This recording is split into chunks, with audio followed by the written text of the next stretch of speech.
So the first question tonight is, I have a vision for a great business, but I don't know where to start. How do I go about starting a business with the little savings that I have? Okay, well, in today's society, you don't have to start your business with the little savings that you have. If you have a vision for your business, then I guess my next question to you would be, have you written this vision down? Because from your vision, you need to first make a plan.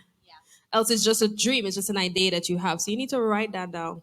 Okay, in detail, what is it that you see yourself doing? And then when you know, okay, this is exactly what I want to do, then you can write down, okay, what do I need to get this part done? What do I need to get that part done? And the government, the Small Business Bureau actually offers things like grants up to, I think, 500,000 now, and loans after that. So it's super easy to get as long as you register your business, and it's just $5,000 to register your business name. When you finish doing that, you get a compliance letter from NIS and you get one from GRA. You take those documents to the Small Business Bureau and you apply for a grant. Yep. Nice, nice. Put your hands together for that answer. I hope y'all got all of that information down. It's very valuable. People pay to get that information, all right? To getting it here free tonight.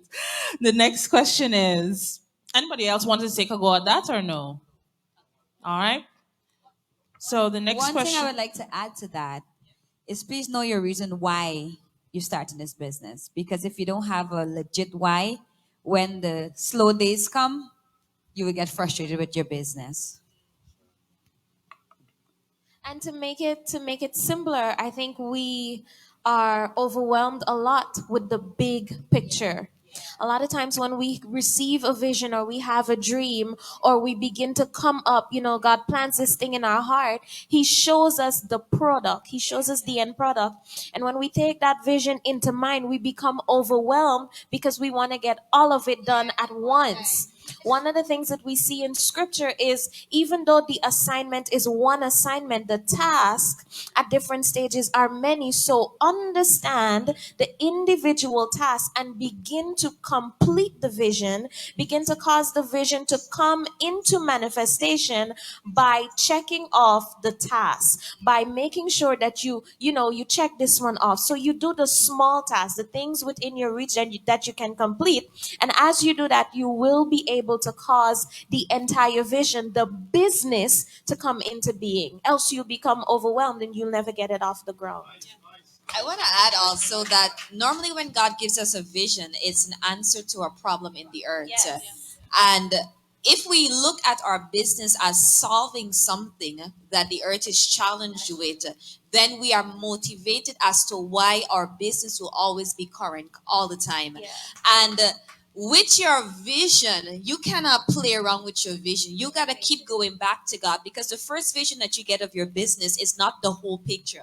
It is progressive, and you have to keep going back to God constantly to see what areas am I not tapping into. The other aspect of it is that you have to do market research. A lot of us here probably did business in school, principle of business, and you have to do market research. See what is needed, see what people need, see what your customers like, so that you can always meet their needs. All right, I want to add a little bit to that. In terms of getting your business, you have a vision from God, and for some reason, you would have started, you're on the way, you would have written stuff down, but you get stuck at a point. Be able to get up and move on. Apostle Paul said, forget the things that are behind and press forward. So because you would have hit a part where now, all right, let's say you're building a place and you're doing the shop or whatever it is, and you get stopped at a point. Shake yourself and move on. Shake yourself and move on. Don't stay stuck in that place, because remember, if God has given you that vision, it is not about you alone. It is not about you. There are others who are connected to that, and you would need to move in order for them to move too. So shake yourself, and I pray that surround yourself with people who will motivate you. And when you stop, they will say to you, "Listen, remember God said this to you. Get up, go on, and do. Take it little bites, little piece at a time, and you will get it done." And business reveals you. Business reveals you. Just last night, yesterday. Perlita and I were talking, and I was telling her I started a business last year. And when we were growing up, whenever we would have sessions like this, and people would say, "Do you see yourself as a business person?" And I'd say no, because that's not something that I could do. But then I began to say to her that as I stayed with God, I realized that the whole reason my business exists is because I need to create. So you have to begin to understand who you are. And like Joanne is saying, why the business exists. The need that you're supplying and the answer that you're fulfilling in the earth, it may not always be to generate an enormous amount of capital, but it might be an outlet or a forum or a channel that God allows you to demonstrate his God genius in you. So why are you doing it? What is it business reveals you? So you also have to look for that. Awesome. And as some of you may know, or for those who don't, Minister Christina is actually the proprietor of the Whole Woman Shop, all right, which is an online business. And so the next question follows on from that. I recently launched an online business during the pandemic, and it has been difficult getting sales and growing my business. I often feel like giving up on it. What can I do to make my business a success? So anyone can take that. Prophetess Nisa, Minister Christina, Minister Pelita. Like Nisa said, you have to do your research. You have to know what is your market target. Who are you targeting? You have to know the age range. You have to know what level you're going to.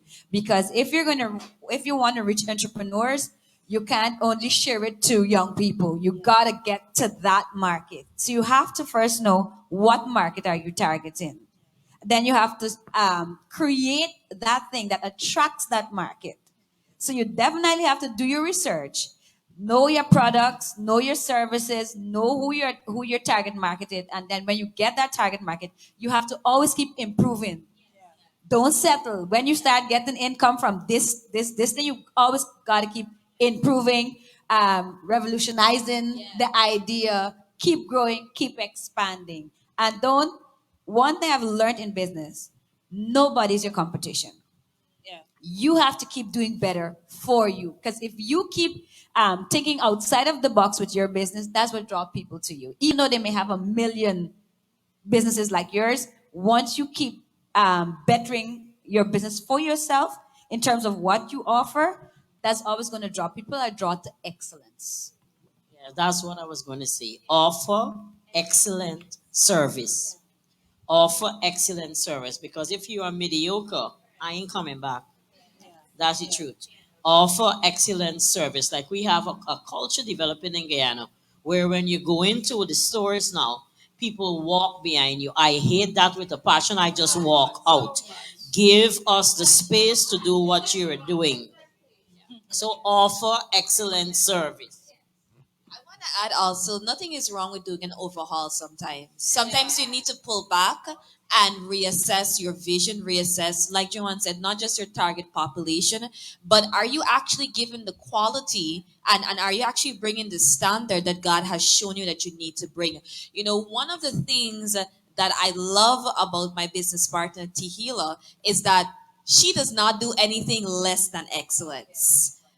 Anything less than excellence, she's like, Nisi, you cannot do it like that. You need to present it this way. And she's always looking at ways for our business, how we can improve in our excellence, how we can keep going forward. Sometimes she says, you know what, we need to pull back that idea, think again, and then let's put it out there. And most times when we do that, it creates the sales or creates the revenue that we're looking for. So pulling back sometimes would be good. It gives you perspective and it allows your business to thrive even more. And it pulls on your strengths too, makes you better as a person. Awesome, awesome. Consistency gives you traction. Yeah. Consistency gives you traction. You cannot want to be successful in business and be lazy.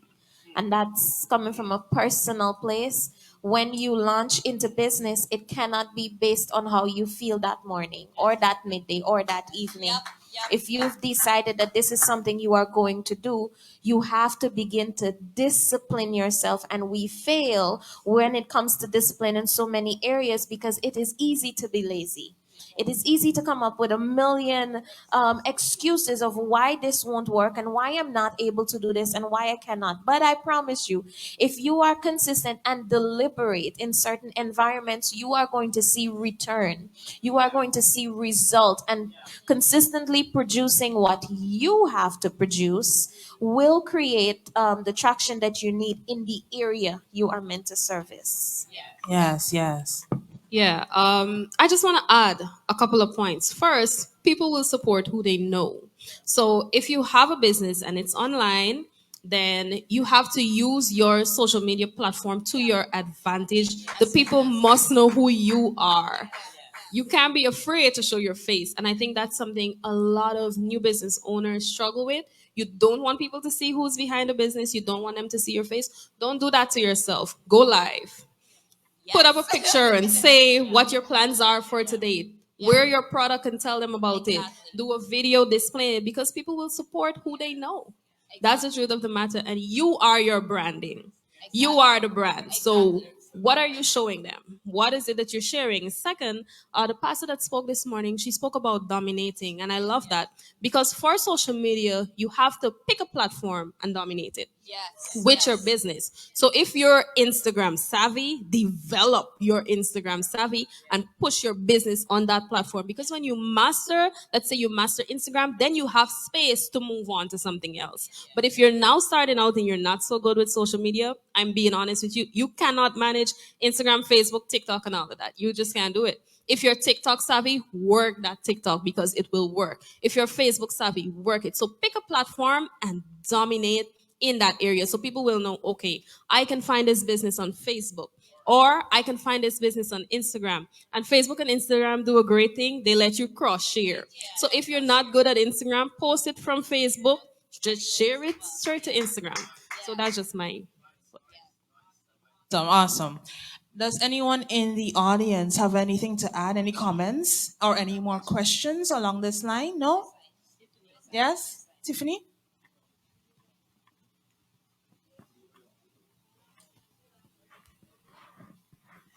My question, good night, everyone.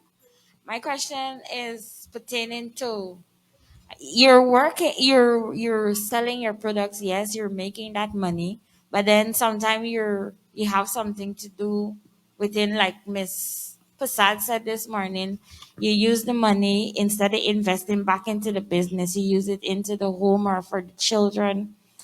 Um, it's like I just need that help or that advice in how to budget myself, separate the finances for the business and the finances for the family or the children.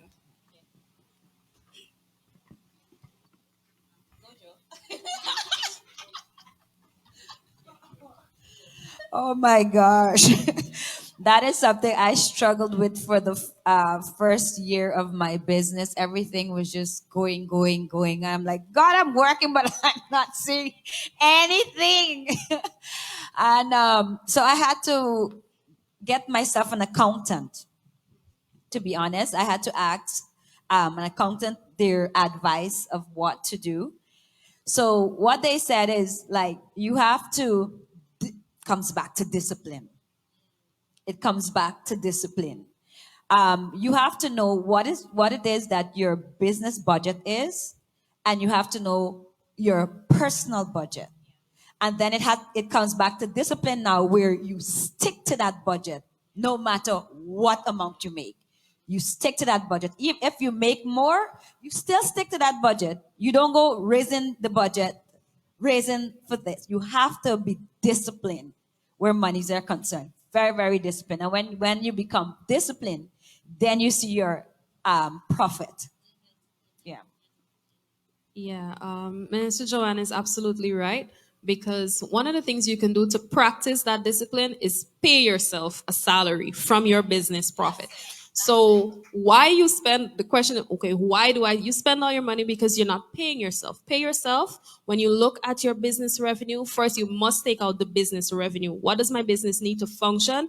minus that. That goes back to the business. And then you can divide it in terms of percentage. Do I want to make 30% of my profits? Am I going to pay that to me? Are you working with someone? How much do they have to get? What does my business need to function? Let's say your business needs to run social media ads. Let's say you have to buy products, you have to buy packaging. All of that counts as your business revenue. Sit down, write down what it takes, really look at it.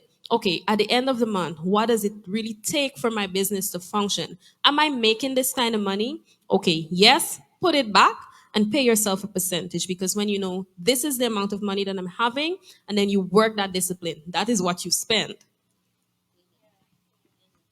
Get professional, get help. Get help. There is nothing wrong. If you have never had a budget before, if you've never had an accountant before, and it is not within your nature to figure that out on your own, get the help of a professional. They will sit with you. I will expose Pearl. Pearl is gifted to work your money for you. That girl listens to any plan, and she is able to look at what you have and then begin to put it in places. Now, I'm blessed to have her in my family, but this is something that she does well. Now, I can sit there and decide, well, I don't need to tell my sister everything. I'm going to figure this out for myself and continue to bleed myself dry. Or we can also tell ourselves the lies, the old Christian religious lie where Christians don't have doctors and accountants and we don't do all those things. Or we can get help and begin to completely revolutionize the way we function. Because when you do that, your money begins to work for you. And then when you get the excess, you have room to fulfill assignment. The business exists for that. As long as it continues to bleed you dry, you have nothing there to do what you're meant to do. Sorry. One thing I must say: don't mix up your budget with your tithes. Don't say, okay, my tithes have to fit into this budget. You make sure your tight is not your tithes is first, and then do your budget after. I'd just like to say something before y'all move forward. Oh, sorry, my bad. Tiffany, to add to what everybody was saying, I think a lot of times when you start a business, you make a plan and then you tell yourself, okay, I want to make. Oh, my bad. I'm sorry. Yeah, I want to make this certain amount of money. And maybe in your first month or your first couple months you don't even reach that. Use that as motivation. If you know that the budget or the lifestyle that you want to live, it costs X amount of money, but your business is only making half of that or a quarter of that, and it can't support your lifestyle, then use that as motivation. When I first started my business, it didn't do it's not that it didn't do great. It didn't do what I had expected. And I used that as motivation. So I took that, I looked at it and I said, okay, this is what people like. They didn't like this. This is what they like. And I tailored it to their needs. Tailoring it to their needs increases my profits, because then now they're gonna be buying from me even more. And that way the budget that I had for myself and for my business, it kept growing every month, every month, every month. And that way, after a while, you're gonna notice that you're making money, and then the money that you take out your tithes, and then the money that you have left, you have more than enough to survive and to still support your business at the same time. Awesome, awesome. And one thing I can add as well is that whatever business you're doing must make economic sense. Meaning, don't go into business and what you are selling costs the same as as the price you're selling it for. So if, let's say, your business is plantain chips, right? If plantain is $500 a pound, and you get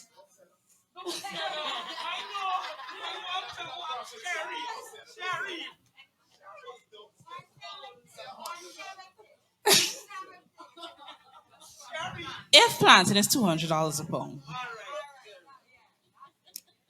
okay? If plantain is $200 a pound, And from that pound of plantains, you get 4 packets of plantain chips. You can't sell the equivalent, you can't sell those plantain chips, those packets of plantain chips, to only make back $200. You have to make a profit. And the profit that you're making or you expect to make must be realistic. Because, again, going back to what the panelists said, do your market research. What are, well, we don't have competitors, but we have other players in the market, right? What are the other players in the market doing? How are they pricing their product? What is the price or the price range that consumers are willing to pay for that product? And you price your items, you price your product within that bracket so that you can get realistic returns. Because if you're selling a packet of plantain chips for $200 and everybody else selling it for $100, you're not likely to get the sales you expect because the other players in the market are taking it up, right? Or they're taking up the bulk of your customers. However, that in certain circumstances might not even apply because if you have a strategy where you have a consumer, whether that customer might be Caribbean Airlines or that customer might be Massy, you know, you have a particular customer that will take all that you are able to produce at your $200, well, then it makes good business sense, but it still goes back to the plan. And it still has to make good economic sense, right? Question. Hi, good evening. I think it has a lot to do with presentation. Because despite of the price, the fact that you're presenting it a certain way, you can make that money. People would prefer to buy yours than the one that's selling for $100. It's like everybody sell food these days. Not all food tastes good, but the presentation is what people goes after. So I think in business, anything, even if you got something small, the way you present that little business, persons go in, not on the presentation, but how you make them feel, customer service, when they're going, the way you speak to them and all of that. Sometimes you go to some place, you want to get something, but oh my gosh, some people turn you off. So all those things you have to look at when you have a business.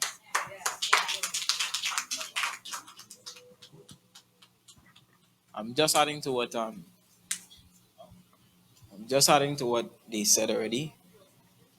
Being a construction worker, you have to cater for seasons and you have to cater for clients. So you gotta know your market. All right. It's just like you say, you gotta know your market. You gotta know at times of the year, this person might call you, might get a phone call, hey, let me go work. When the work finish, you have to have business savings. Even though you're in a business, cater for wet days. In terms of, all right, I settle for every time I go, if I'm working, I calculate this work for a month. And every day in this month, I'm putting up 1,000 for saving. I'm putting that aside. So when certain times come, like January, February, certain time in the month, January month, people say that it's the right month. And no, they just don't say no month, right? But I mean, the time of the year, yeah, some time of the year that when it can be flat, and in that season as well, when it's flat, advertisement matters in terms of business cards. Everybody ain't going to go on Facebook. Like some older men that have business knowledge, some men don't like, I don't want to talk about technology. They don't want to know nothing about technology. But you meet them and you talk to them and say, hey, yo, I do this work, and you release them to a business card. I say, hey, I know somebody that knows somebody and that knows somebody. It's all about a link chain. So you got to know what you're really working with. So this, Awesome. Networking is very important. We want to transition into relationships as our next topic, but this segue is a bridge, right? And so this question is, my husband and I have recently started a number of businesses. However, my husband is very free-handed with cash and helps anyone who asks. What can, what what should I do as a wife to ensure that this does not negatively affect our businesses?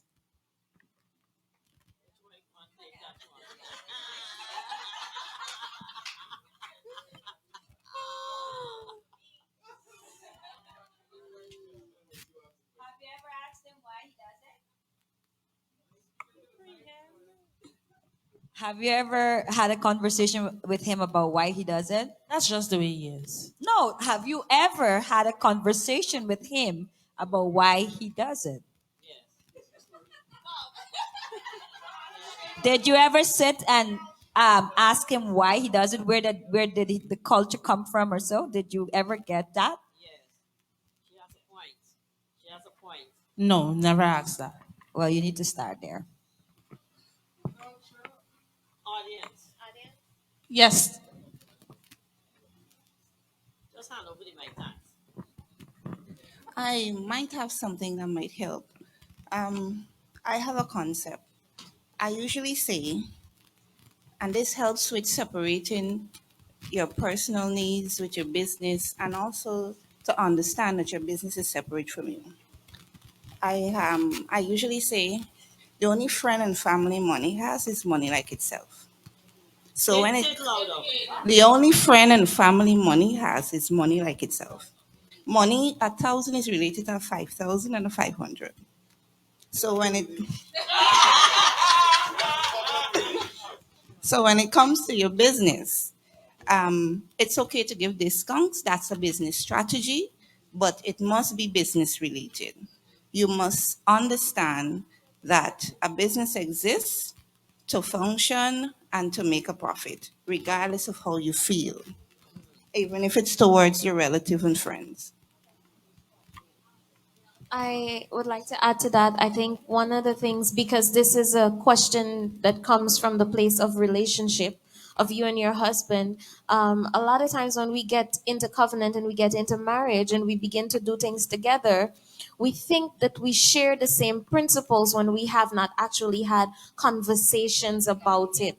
So you venture into projects together, but you have not this is how we feel about money. This is how we feel about lending money. This is how we feel about checking in concerning everything we do. Are we going to run it? Is it okay for us to do this? Because when you operate from that place and you don't talk about those things, you're thinking you have this when you don't, because of your husband's freehand nature. And so when you apply to do something else together, then you learn that this is his principle for operating and yours, it doesn't match. So we have got to have hard conversations ahead of time. And even if you're in the covenant, bring them up now, even if you're in the covenant.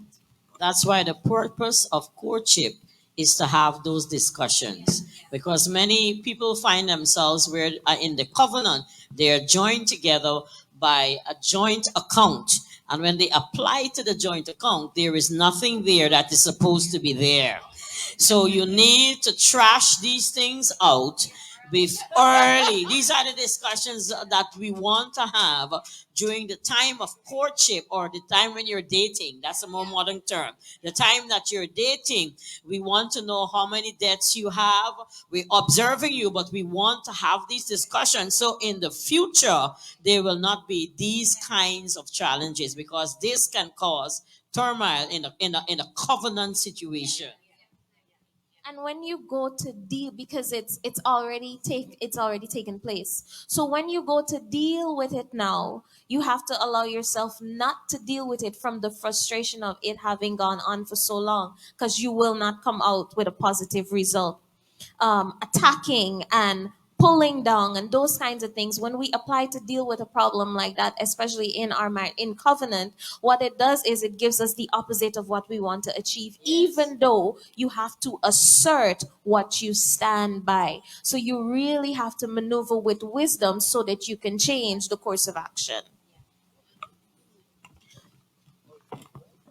I guess what I would say to that is, you know that your husband is free-handed, and knowing that, it's good because at least you know where the money is going. I love what Christina says, apply to it with wisdom, which means talk about it. Say, I observe that this is how you operate Joanne said, ask him why, and then when he tells you why, it could have a good reason. Maybe he wished when he was in a position where he needed help, others helped him, or maybe he doesn't have a reason. But when you ask him why, then after you hear, you affirm what he says, okay, baby, I understand.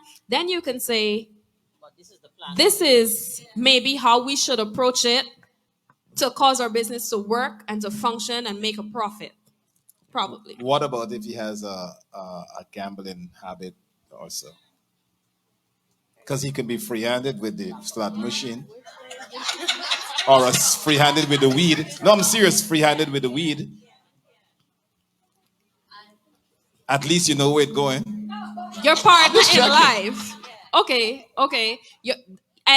Your husband, that's your partner in life. You have to then ask yourself, if he has a gambling problem, do I want him to be my partner in business?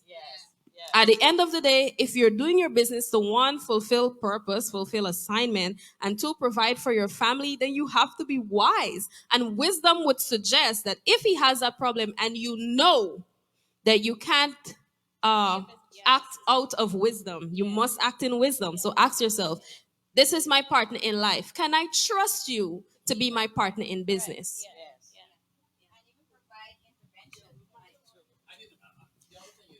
And even provide intervention. Okay, so if your husband has a bad habit or whatever, drug habit or whatever, because you're a wife, he has to be a part of your business because you're his wife? No. I'm just checking. No. I'm just checking. I want you to make it clear. Because people got this notion that if because I'm married to you, your business is my business. No. Not necessarily. No. My business is my business. Like it's not necessary because no, it's not necessary because if all of his actions will deplete or thwart the vision that I have, the business that I have, then we have to set something which is called boundaries. And we cannot be afraid to set it, because that means that every time I endeavor as a one participant in the covenant, or we endeavor to do something, your action is going to cause us to not succeed, but to fail all the time. So we got to have some serious boundaries, and you got to get your act together also.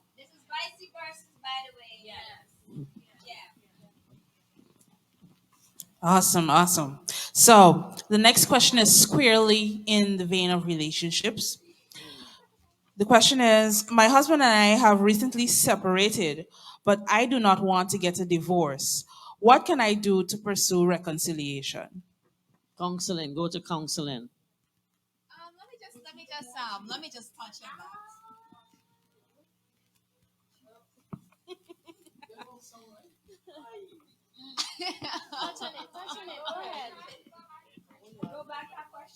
Go back that question first, because we want to answer it accurately. My husband and I have recently separated, but I do not want to get a divorce. What can I do to pursue reconciliation? It's counseling, yes, but sometimes we want to start this counseling with the two of you hot and sweaty. But in my experience, sometimes if one party, especially you, because this is coming from a woman, Sherry, right? If you start the counseling to kind of unearth and challenge what it is that may have caused issues in the relationship, etc., that can be a faster step to him coming into the counseling too, and you guys meeting to a part of reconciliation. And also you have to know, and you have to find out from him what exactly he wants. Because if you are pushing for reconciliation and his mind is nowhere there, you wasting both of y'all time. So you got to find out from him. First, find out in yourself if you want to reconcile, because we say we want to reconcile because there's a covenant, etc. But when we sit in front of someone who is calling us out on the things that we have done, then we realize, you know what, there's a whole different thing there. So you got to find out for you what you want exactly, not influenced by any other factor, and find out from him what he wants. Because if you're pushing for something that he doesn't want, then you're wasting everybody's time. Oh man. Next question. This one goes a bit further. I'm currently going through a divorce. What can I do to ensure my children are not affected by the process?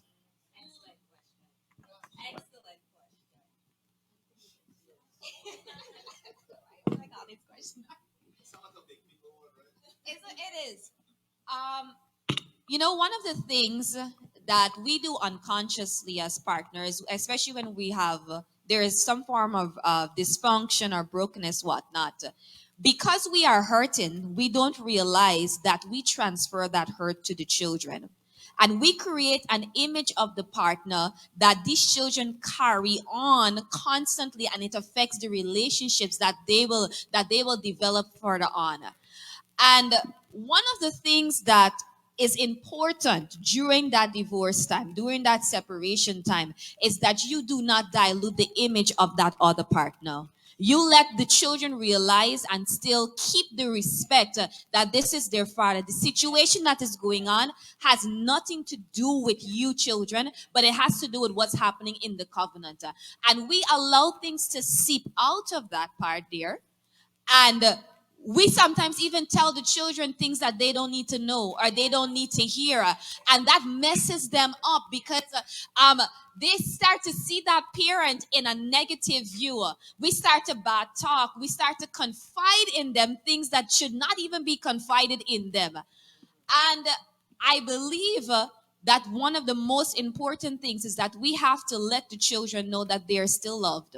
Though there is brokenness or dysfunction in the family, ensure that there is that love that is still there, not just from you, the parent that may have custody over them, but the other parent. Reaffirm to them that they're still loved by the parent. Amen. So we have a question from one of our online viewers. Susan Bailey asks, is it okay to have separate finances or bank accounts in marriage?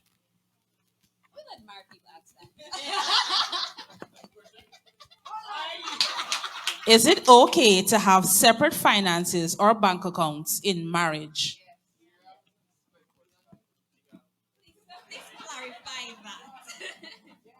Yes, I think so. Let me clarify. You're working, as long as he knows about it. For me personally, I don't see anything wrong with that because and coming back to, let's say we come back to that free-handed question that we are talking about. That bank account that you have, it can be a windfall in times when you're expecting certain things and that's not happening. And it is wisdom as a woman. It is not that you're keeping it from him. There's transparency there. His name may not be on it, but he knows the detail. He knows about your card and everything. But there is this, I call it stash, that you're able to go back to in just in case you have. So I don't see anything wrong with that. It's good to have joint accounts, but if you can have an account in that relationship, it is not that you want to you know take it for yourself or everything, but it is there with a purpose. So it's good to have one. Okay, so she's asking further now. What about secret bank accounts? Your husband doesn't know that you have a separate Vex money stash. Listen, before you go further, no. On a serious note, secret bank accounts. I guess when you get old in your marriage, it works. But it works because I know a certain lady. It's not a secret bank account, but I don't know what. Not me really, right? But I'm asking somebody. Don't really know what's in the account, but it works for rainy days. Yeah. So yes, it can work. Because there are sometimes you hit a spot, and the spouse might be thinking, "How are we gonna get this done?" And you're able to say, "Listen, it's okay, it's okay. I'm going to take care of that. I got it." And then you got it covered. Yeah. Something else I want to add to that. Um, there are times when you as you navigate the marriage relationship and all of that, and in terms of finances, there there are times when it is not that it is secret, like I'm saying again, or even if it is secret. The thing is with that particular money, let's say for instance, you know your partner and you know your partner well. There are some partners, as long as there's money It's all done. It's all done. But if you, as a wise woman builds her house and she thinks ahead, she anticipates. And as long as you're a wife and you're anticipating, it is not, I don't think it's it that you want to deceive him, but you anticipate the needs and so you put a nest egg aside. So this, like someone was saying, for a rainy day. You understand? You put it aside. You don't start out with it being well, it's just in case, this is, but just in case. What I want to add to that too is your independence does not die when you are joined in covenant. What you were accustomed to before, if you had a certain standard of living that you provided for yourself, that does not end when you come into covenant. And so you share a couple of things. And again, the conversation of dating and of courting is so important because you get to decide what will work for you in terms of money. I think what we do sometimes, or what people may have done, is they try to show commitment by pooling all that money together to say, I am yours completely. And where the commitment should actually show, it does not reflect. And so you tie up all of your money and you are no longer able to be independent in a way that a woman needs to function and stay sane. And so it's important for us to understand that your independence does not die when you merge yourself to somebody. You keep that. You understand that this is what you make and this is what you give and this is what you still have. And then from that place, you can add it into so many other places: the rainy stash, the savings, all the other things that you need. Stay fancy. And then there's a sense of security in a woman to know that she has that nest egg. It makes her, it's not that she depends on God, but there is something about having that in your mind. It helps you, it helps your mind that I got this, you know. Awesome. So the next question is, my husband and I have just become empty nesters. How do we navigate this aspect of our lives and find each other again?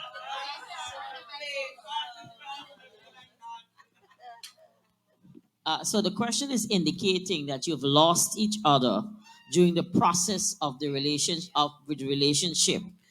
Sometimes as parents, we have this way that we behave that when children are coming, we make children more important than the covenant relationship, and that can cause us to stray during the process of the relationship. So by the time we become empty nesters, we are strangers in our own house.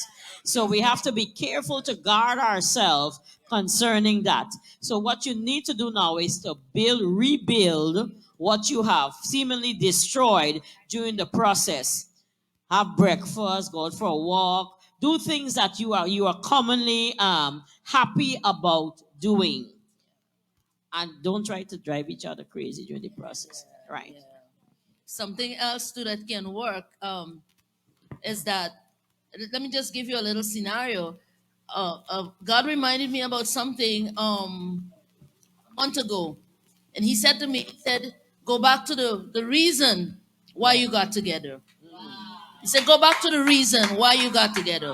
See, I was sitting there in church, and I'm talking to him. He said, "Go back to the reason. It's not that you're not there in the relationship and all of that, but God knows how to put His fingers on say." He said, "Go back to the reason why you get together in the first place. And when you go back and you begin to think and you begin to reflect, you walk away with a smile and you go home and you know, there's fire, there is all kind of stuff." Yeah. See, and so it sparks something, and it puts you on a course where you're rediscovering now. And so there a different aspect of your romance is now, it's on again. It's blooming. And so you start to rediscover. You're going and you're doing, you like Pastor Michelle said, you go for walks, you do all kinds of stuff. But there must be a point where you remember what drew you in the first place, and then you start to work from there and keep it going. And just some wisdom too. A lot of times what happens is, when you transition out of one place, especially when the children leave and they're all grown and they don't need you like they did, when everybody is gone, sometimes you expect everything to snap back to the way it was before they were there, and so you have to take it slow. It is, they're not going to leave and then you just snap right back into being that, those two people that you were before you had all those children, all those responsibilities. Take it slow. He is not going to be, who he was, and you certainly are not who you are, but you definitely can walk into like a new kind of romance in this, but you got to, it's a walk again, so you take it slow. Yeah. I know for a fact that I went through a season that the Lord said to me specifically, He said, go and look at your vows. Look at what you promised this man that you would do, because there are some things there that you are not keeping. Yeah. Yeah. Yeah. Good night, everyone. My question is about health, in the health wise. How do you deal with your husband as a woman going through menopause in the line of sex and dealing, with that individual? I know everybody's watching. She's a young woman, she's going through menopause. I'm 50, so I'm for that. But the thing is, most times when it happens, it's you get the blame as though you're seeing someone else or someone else is in the relationship, and it's not like that. But everything changed, your body, everything, attitude, and everything changed. So how do you deal with that? Have you have you ever sat down with him and had this conversation with him? Yes, I did. The first time when I experienced the hot flashes, I went home and I took off all my clothes, and he was like kicking off for it like striptease. I need a pole in the house. And it was kind of frustrating because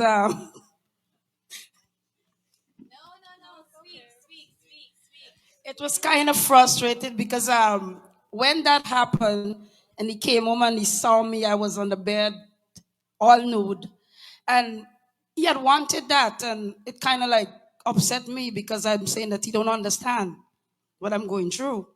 But it caused me to drift away from him. Yeah, one of the things I realized that your partner that you've chosen, when you get to that age stage of your life, if he's not understanding, then it's very difficult. So you have to have an understanding part, and if he's not understanding, then you try to do as much as you can to get him educated. Because in order for you to stay there and get him educated, when you're reading up and you're doing stuff, maybe try sharing it with him, because sometimes not everybody understand, not every male understand the particular need that you have at the time, and so you try to get him educated, but at the same time take care of yourself. Do everything that is necessary for you to do to stay sane at that time, to ensure that you are okay at that time. And so after a while, even if the accuse is that maybe you're seeing somebody, then try a savvy way of maybe getting a video up or something, but try to get his attention. And maybe suggest to him to talk to some older guys, maybe get some company that is able to give him some instruction, help him talk about that, because this is a stage of life that we've got to prepare our husbands for. And I believe that we came from a generation where we were not instructed how to prepare our husbands. And so we've got to be able to prepare our husbands. There is a time that's going to come, honey, that so and so and so is going to happen to me. But it doesn't mean that I don't want you and I'm cheating on you. This is just my body going through some changes. And so at first, we have to have that conversation. We have to have that conversation several times until it registers. Until it registers. And then from there, we begin to walk. Because if you have the partner that understands, it helps you and it eases the way.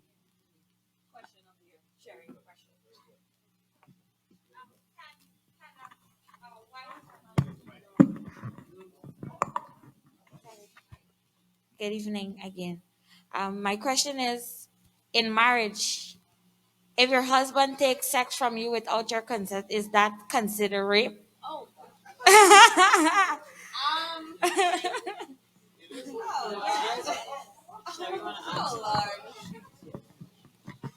Okay, so Let's share we start. for those of you who don't know, I'm an attorney at law by profession. And there's a case named White v. White, which established that a man can rape his wife and a wife can rape her husband. So consent must be clear, it must be audible as well, right? Silence is not consent. So if you don't understand it, okay, let me give an example. No, let me give an example in terms of how the law works with it, because in the particular case, the husband and wife were actually not separated, but they were at odds, still living at home together and all of that, but they were having disagreements, and so the husband wanted to have intercourse and the wife did not, and the husband forced himself onto the wife, and so she took her husband to court, and so the court found that he was guilty of rape because she did not consent. All right, so that's a simple example. There are other examples where you're not actually divorced, you might be separated. If your husband or you take from your husband sex and it's not consensual, it's rape. All right, so in the law, in the eyes of the law, yes, a husband can rape his wife and a Vice wife versa. can rape her Let me just husband. touch on that. Let me be very careful, Lord. No, there's a reason. In Guyana, our law enforcement does not know properly how to handle issues like that. Because I've dealt with women who, when they said they went to the station or they went to so authority to report those matters, that the police just laughed at them and said, look, that's a domestic matter between you and your husband. And that makes women feel hopeless and even more devalued.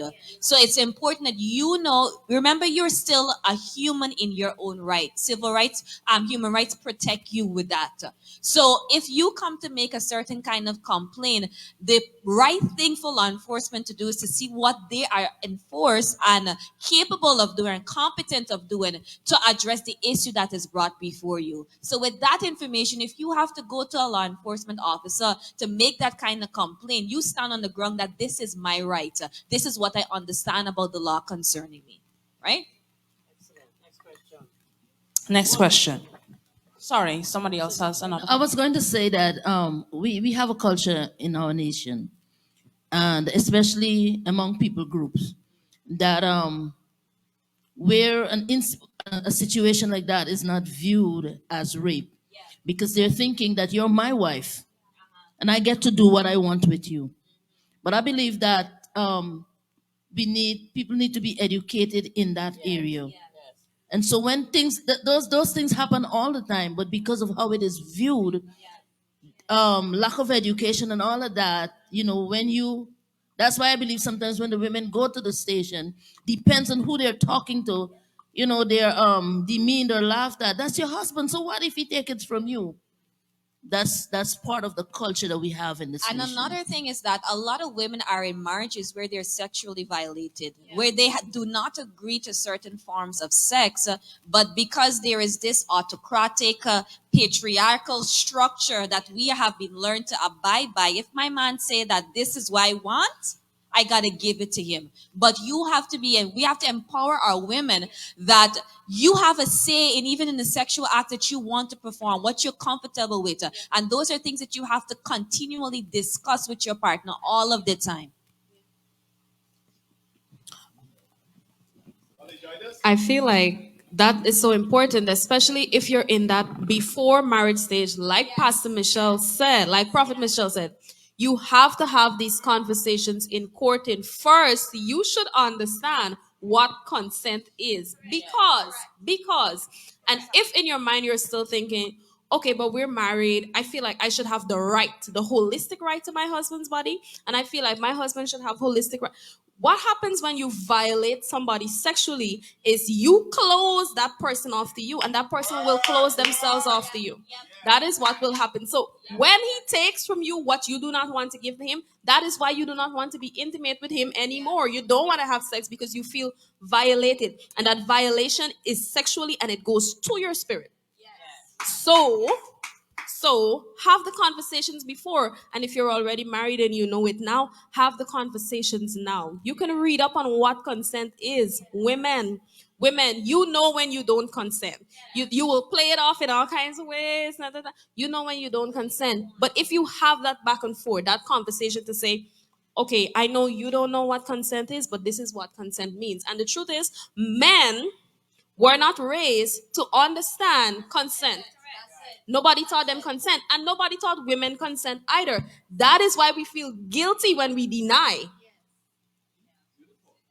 That is why you feel guilty, because you do not know you have autonomy of your body. The truth is, it is, to answer your question, it is rape because you didn't give permission. And if he takes it and you know you didn't want it, then you're going to spend months trying to justify it to your spirit and get intimate with him again. Have conversations before marriage. And when you get married, understand that you have the responsibility to educate your union.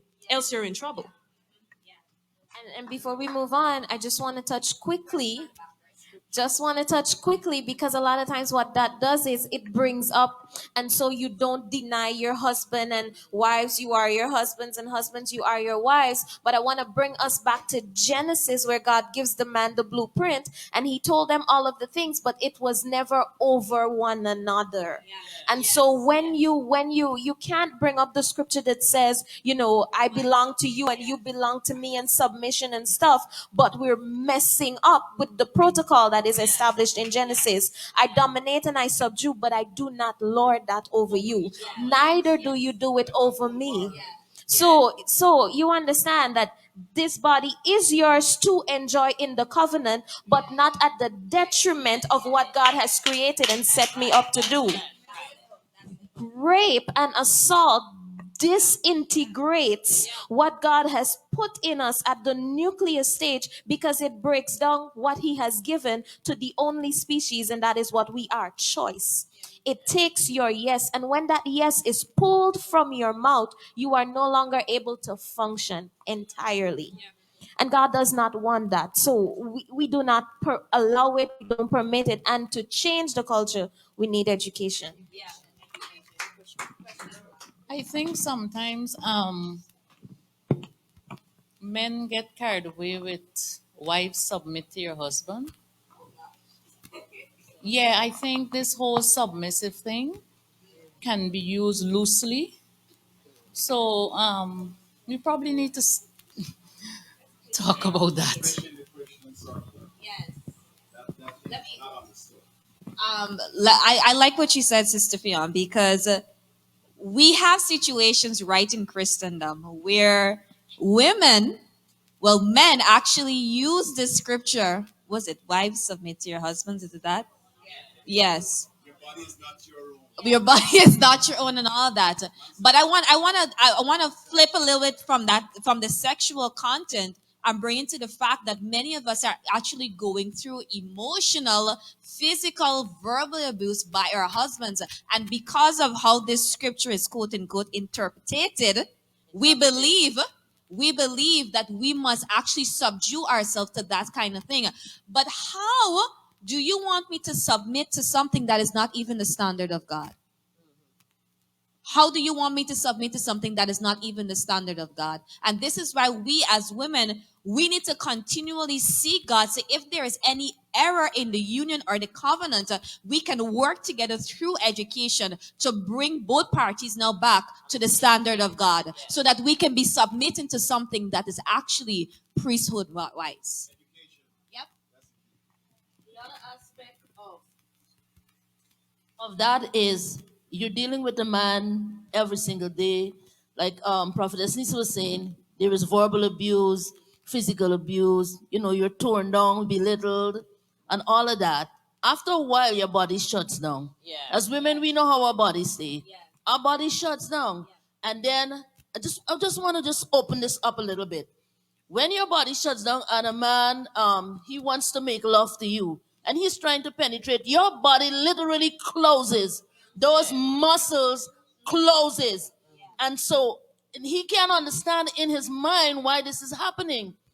And so when that happens, it's a violation. And it's like you're breaking down a wall. But because of all that had been going on through the day, through the months, and then you come, it is like the body rejects him. And so if you don't have that conversation, if you don't start out, if we don't do differently, like I'm thinking, we need to go back to where the older women begin to talk to the younger women again, and we need to have conversation. Talk to counseling before you get married is so very, very important. Know who you're joining yourself to. Understand what level they're on. Are you on the same level? This is so, so very important, because when stuff like that begin to happen, all kinds of different things will rise up in that. But all because your body is shut down and they're not educated or you're not educated. All right. So we've spoken a lot about marriage. Yes. Just before you move on from that, I just want to bring the qualification to us where it says, husbands, love your wives even as Christ loved the church and gave himself up for it. Everything else that comes in that, even in the submission, has to follow that qualification. So even when I give myself to you, even when you give yourself to me, it has to be at the standard where no man is going to harm his own self and therefore not do the same to his wife. It is within that qualification. So if we're going to bring scripture up, we have to look for the qualification and live it. Else, just like the minister laid out for us, you're dodging the protocol. The scripture must be applied in context. Yes. Yeah. We've spoken a lot about marriage, but this one here is in relation to dating. The question is, I have been dating a guy I really like, and he is a Christian. But he recently started saying that he does not feel like he is close to me and that I don't love him as I say because I do not want to have sex until I am married. I don't want to break up with him because I really love him. What should I do? Red flag. Break up. Red flag. Walk away. Red flag. Right? Because the first thing, let me just break down that quote. Let me just break down the question, right? He is a Christian, right? I want to find out is what degree of Christian that he is and which Bible he reading.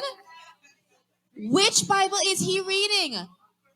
Because, one of the things in relationships, especially in dating and courtship, is accountability. It's accountability. At the beginning of the relationship or during the relationship, you guys set your boundaries, you set your standards, whatnot. And if he's going to become so petty and shallow to say that you don't love me because you're not giving me something that we have agreed on that should not happen, or based upon, let me just come back to just your personal boundary, then what exactly is he listening to, or what exactly is he reading, and how is he defining his Christianity? And the thing about how the world is set up right now, we look at shows, we look at Instagram, Facebook, and all these things, and love is consistently being equated to sex. And we don't understand that there must be a form of build up to that. There are things that involve intimacy that is just not only sex. And when you master those things, then you realize that the sexual experience will escalate and become beautiful. But we take so much time and we focus on what the world standards show us that sex is equated to love, and that is far removed. But you need to break up with that dude. Whoever it is, come and see me after this service. I will have a word with you. Also, we don't look at the consequence of what we do. If he wants to break the covenant before it started, then you will have a lifetime of dealing with him cheating, because his motivation is somewhere else. It's not involved as God is. If he's a Christian, what kind of Christian is he? Because he doesn't understand the principle of covenant. The fine for breaking covenant is death. So he has to be careful what he is saying and what he's about, what he is trying to build. My counsel is run. Run like Joseph. He don't understand value. Yeah. Of course, he doesn't understand value because value is not based on sexuality. Value is based holistically on the person that you're dealing with. And he is using manipulation, Manipulation. to make you do that. Make you I feel believe guilty. that should be the key for you here. Even if, and I'm going to say even if, because the truth of the matter is, young Christians, y'all be having sex. Y'all be trying to have sex. Even if y'all were having this discussion, he is saying, yes, you know, I love you. You're saying, yes, I love you too. We can try this. Even if that's a conversation that y'all are having, that's a consensual conversation you will both deal with the results of, the consequences of. But he is using manipulation. And so that should say to you that he will control and he will try to orchestrate all of your decision making. Sis, everybody said it. Leave. In the case whereby being a young man, as a question, if you're pushing towards God and your push is real hard, I mean like seriously hard, but the person that you're with ain't really look like they want nothing in the ear, or they're moving at a pace that you're not moving at, what really you could do to Remember in the dating stage of your life, you are responsible for the decisions and the choices that you make. Dating has to be intentional. And we have adopted a hookup culture, but just because you're with this person, the thing is about that scenario that you presented to us is that you have noticed that your push is hard and theirs is not. That automatically qualifies to you that y'all are not on the same page. And before you begin to invest, let me ask you a personal question. How long in this hypothetical situation have you been together? about a year About a year. This is great time to cut your losses and move on to further the push with greater potency, so that when you become intentional about doing something, the intentional one can be found by you. Just because you're with somebody, it does not mean you have to now dedicate and commit to pouring years that will be wasted just because you're with this person. Red Word. flag, cut your losses. Just move on. I think it comes back to knowing your worth. What is your value? Because if you don't have any value for yourself, you don't have any standards for yourself, then being by yourself is something you can't do. You have to learn, know your value, know what your standard is. And if somebody does not come close to that, it's okay to be by yourself until the right person comes. Don't have the unnecessary person taking up a space that the right person is just watching you waste time with them. what another thing that even the previous question with the young man, in terms of his case, it deals with healing. You know, as young Christians, people think that leaving a relationship, going back into another relationship, we don't take that time to heal. You know, there's some things that like me even know, patience. I realized that if I was in a previous relationship and I had patience, note that when you go to the next relationship, you're still going to have problems with patience. Because it's like everything will be nice at first, just like the first relationship you had. But then patience come and say, yo, you ain't get patience still? I feel coming back for test you, you know? So I think it's a healing process he going through. And he needs to start seeking God to fix himself before he actually decides to come into. Yeah, with and a- I love what you mentioned there, because so many of us, I was just saying that we are so afraid to be by ourselves. And Minister Martin, she touched so greatly on the importance of singleness. Singleness is the one of the best times of your life. I guess the next part is marriage.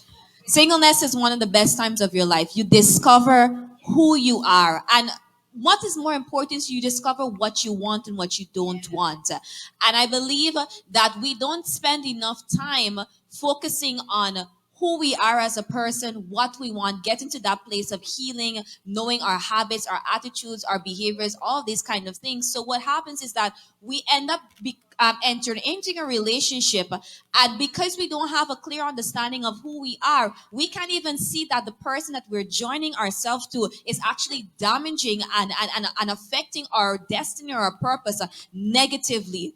And in our singleness, this is why you need to know, you need to seek God out, you need to ask God. Don't go around dating, oh, he nice, he got this amount of money, oh, I no, but it must be he's strong, he got. But another one of this is he got so much followers and all of these kind of things. Oh, look what his family could do for me. We can't go around dating with those kind of intentions, but we have to seek God out to find out who is the person that he has predestined for us. Because the same way that God has set our purpose, he has set the man or the woman that must be joined to us. So we got to seek out God to find out exactly who we are and then who we must be joined to. So take your singleness and work on your toxic behaviors, because some of us have toxic behaviors and we keep jumping from person to person to person, not realizing that it's not even the people, it's you, honey. It's you. It's you. There are things that you need to work on. And we keep jumping into relationships all the time, trying to cover up these things. But when it's time for us to just come to a place of separation, isolation with the Lord, so he can do some healing on us. And you better believe when you become healed, the right person gonna come to you. And you'll be better capable to thrive in the relationship with the right person. And you don't waste time at all. You see them from a distance, it's it's like point. And before we come off, I just want to touch on this, because as young women, but as youths in Christianity, we don't like talk about the fact that, you know what, we get sexual urges and all these things that we are faced with. That's normal, honey. That's normal. And if we didn't have it, then something is wrong with us. And this is why it's important that we have conversations with people like mentors, etc., our parents, our community, that help us to navigate those times, so that when we are having those urges and all those things, we don't fall prey to like pornography, or we don't enter into bad sexual relationships, or promiscuity and all these kind of things. But we be real about what we are going through. We like young people to be real about the fact, you know, oh, I'm suffering from depression and all these kind of things. Oh, I can't get into my ministry, whatnot. But what's happening with your sexuality? Because you need to be in tune with that. God give that to you. So you got to be in tune with that.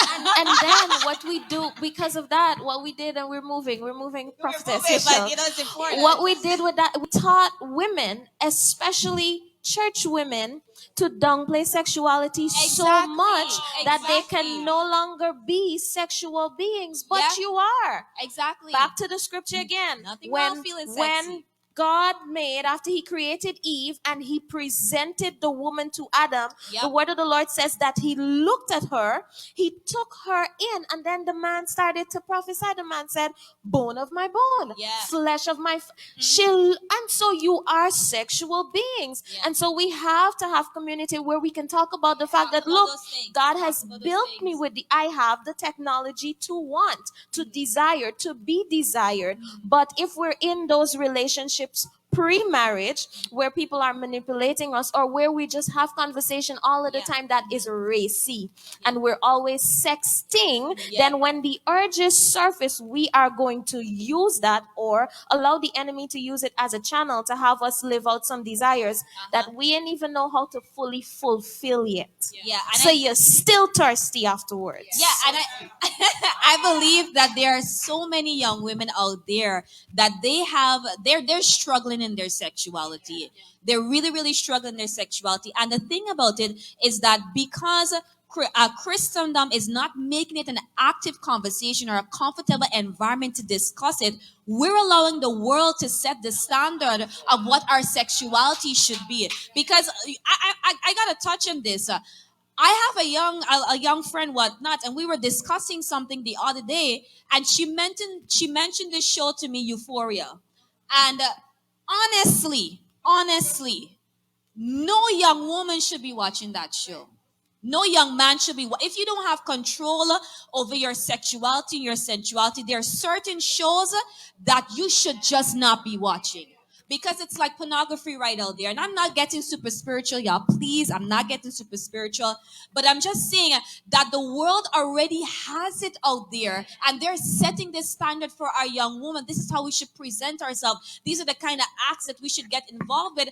And this is not even biblical. So we have a bunch of women when they get into marriage, they can't even function properly because of the standard that the world has set for them.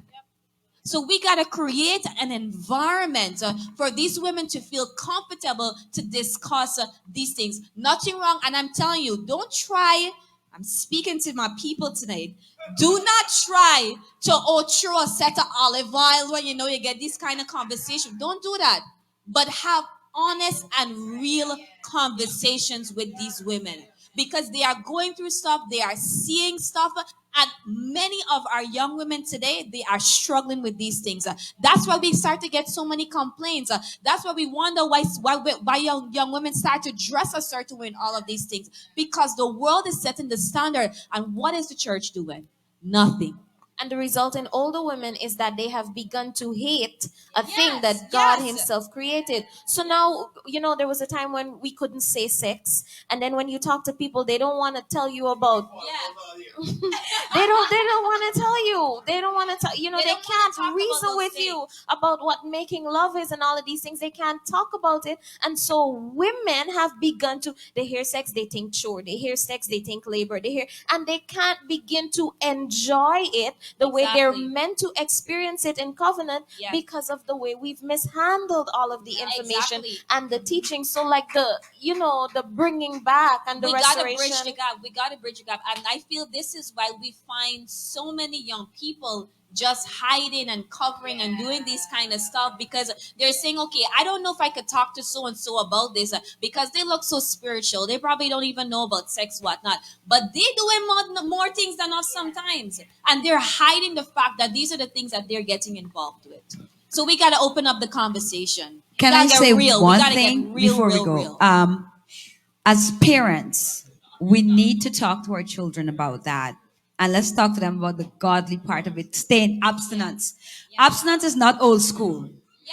Abstinence is relevant, especially for today and how social media has put sex out there like it's buying candy. You need to talk to your daughters, need to talk to your son. Stop being in heaven and not on earth. Awesome. So what did Solomon say? He said that the honey that you steal, that's the one that's sweet because you do it in darkness, but it still does not compare to the freedom when you have sex in marriage. Yeah. All right. So last 3 questions and then we'll wrap up the panel. No? 1 question? All right. All right. Yes. This is real good stuff. You haven't put your hands together. So this last question deals with self-image. All right. So we'll wrap with this. The question is, I gained a lot of weight while I was pregnant with my first child. I no longer feel as beautiful as I used to, and I find it hard to work out and get back into shape. I started many diets and gave up halfway through them all. What can I do to regain my confidence about my image? Rewatch Prophetess Richardson message from Thursday night.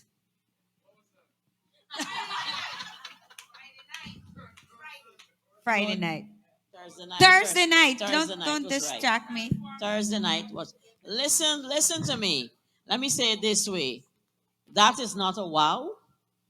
Every mother goes through that period in their life where you have gained weight after a pregnancy.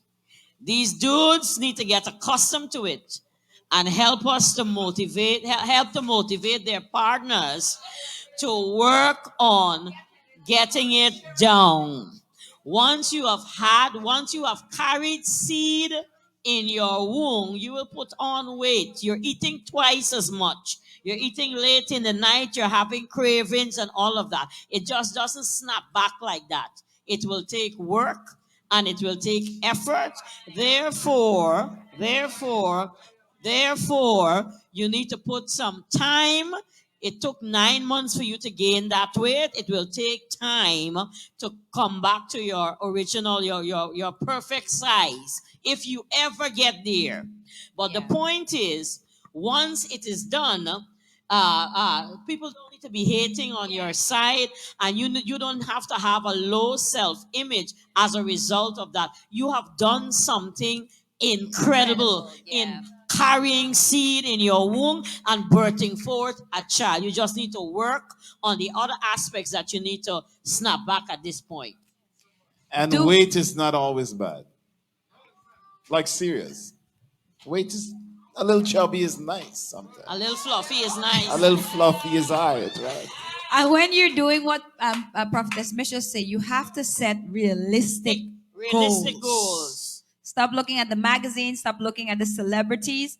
Set your realistic goals. Stop eating after 6 p.m. And have a conversation with your man or your husband. After what is it 6 that he likes? p.m., Because maybe he likes... And reduce the bread intake. Reduce the flour intake, and you'll see those pungs drop off. And fast every now and again, that is helpful.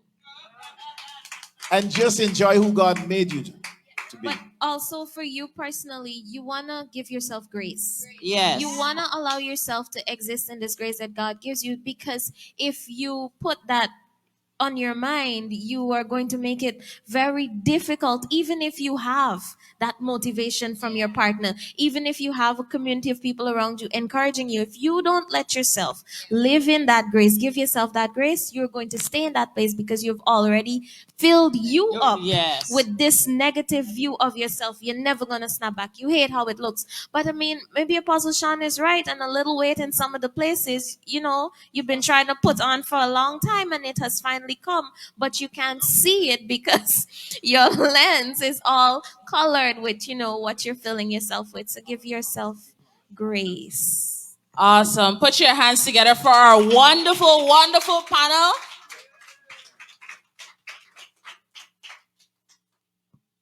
To our online viewers, we thank you so much for joining us. We are very happy for your questions and look forward to sharing another panel with you at some time in the future. It was very productive. We didn't get to touch all the questions, but we're thankful that we were able to touch the majority of the questions that you had for us. The Lord bless you. The Lord keep you. The Lord cause his face to shine upon you. And we look forward to seeing you again tomorrow. God bless you. Have a great night. There is a special speaker at the Jew Center tomorrow. Please ensure that you're here for the 8 o'clock service. God bless you guys. We love you. Continue to be valued.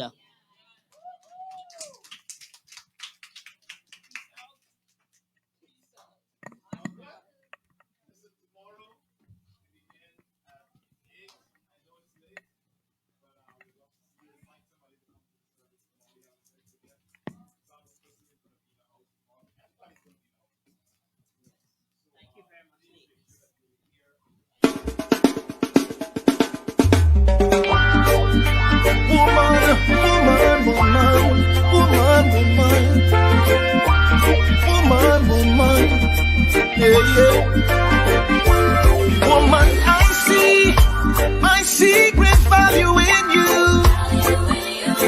And if them not go see it, I want you to know that I do.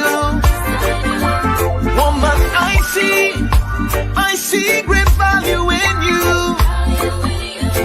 And if them not go see it, I want you to know that I do. Thought you couldn't make it, yet your future looks so far-fetched. Abused and they rob you, take away your innocence, take away your innocence. Oh yeah, you